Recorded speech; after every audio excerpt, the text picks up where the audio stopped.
participants at the conference, ladies and gentlemen, Your Excellencies, dear friends. I am Metodija Tosevski, and I address on behalf as a president and representative of associations united in the conference of the global conference. This conference is it was established in Bitola on the 8th of July 2007 with dynamics, and we do our activities. The conference for coordination of all associations of Macedonians from consisting of Macedonians from the Aegean part of Macedonia, and we still haven't come to decide on a unique platform in order to contribute in preventing the Greek discriminations against the Macedonians in Greece. In the vision of our conference is the unsolved issues of human rights of Macedonians in the Aegean part of Macedonia, who were forced away from Macedonia, and other countries also do not recognize. This year, it is 60 years after the exodus of Macedonians after the civil war in Greece, 1945-48, and 100 years of the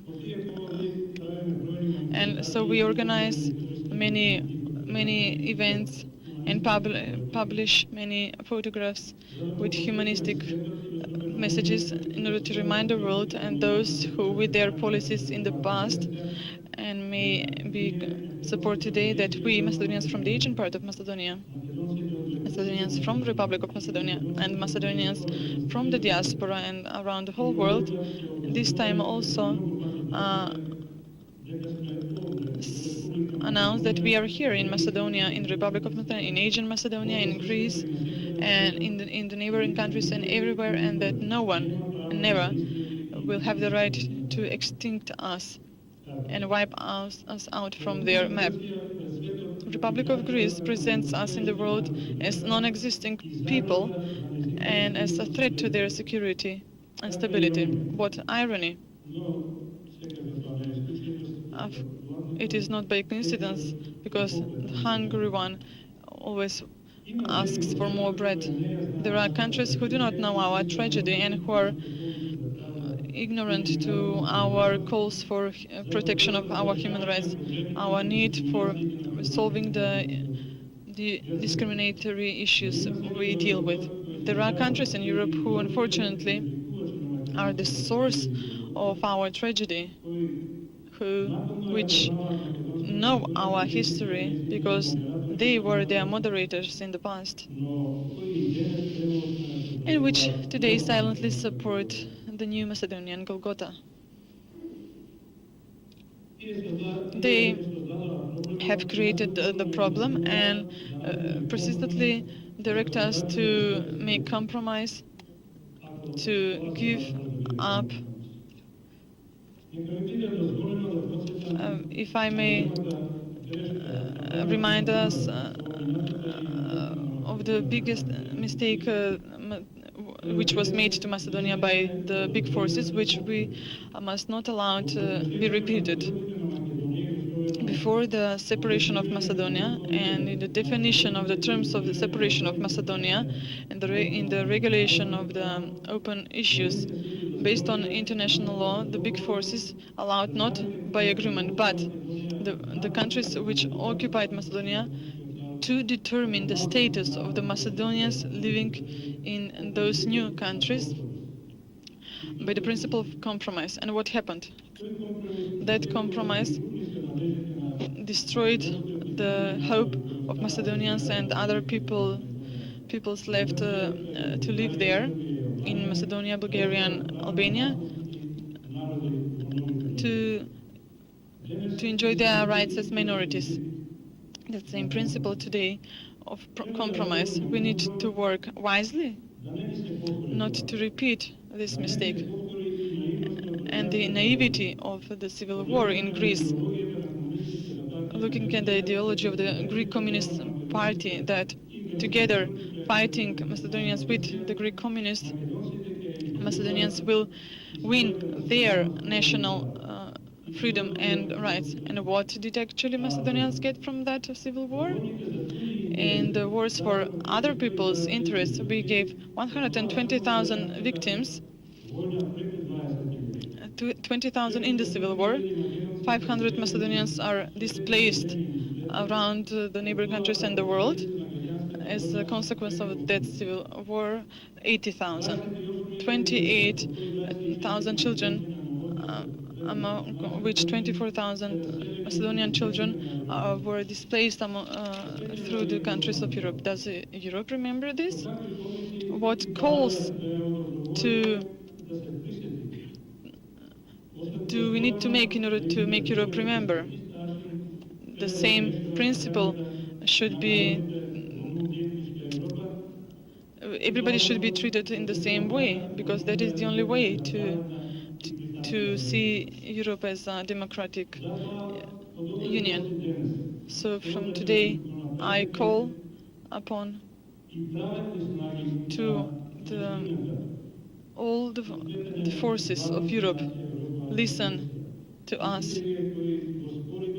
All of you who negate our identity, listen to us, you progressive forces of the world.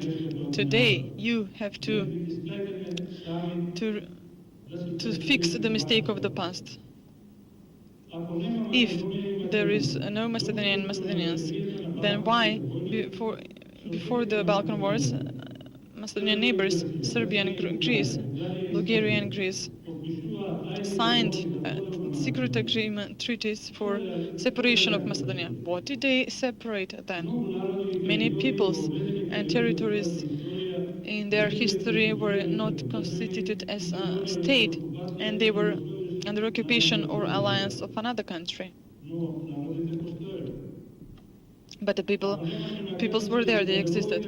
If there were no Macedonians in the parts of Macedonia which got under rule of other countries, why then all those governments brought so many new laws in order to do fierce assimilation against Macedonians, Hellenization of Macedonians, changing toponyms, wiping out icons in churches, exchange of Macedonians and colonization of Macedonian territories. Europe knows all this. I don't know whether my generation will live to see the turn point. A new world will come without borders, with reciprocity, respect of mutual interests. There will be times when everybody will leave the instinct for destruction. Everybody will have the instinct of evolution. The fourth global conference of UMD is a possibility to remind ourselves of those hopes of Macedonians, and a day to listen, to enjoy to fight for our rights, because nobody else will do it for us. This small, but honest country, Republic of Macedonia, independent, which you call your country, or which, with the birth of the independence of Macedonia, and which you gave a derogatory name to, has its dignity. Our country has never maltreated our neighbors. We have never endangered the security of the Balkans. Macedonians are peaceful people, and they want you all as friends, even though you hurt us so much. The citizens of Macedonia are prepared for peaceful neighboring relations with all, and with mutual respect and understanding, with reciprocity of dignity. Threats and are not acceptable for the Macedonian people, because we were, are, and will be Macedonians. Thank you for your attention.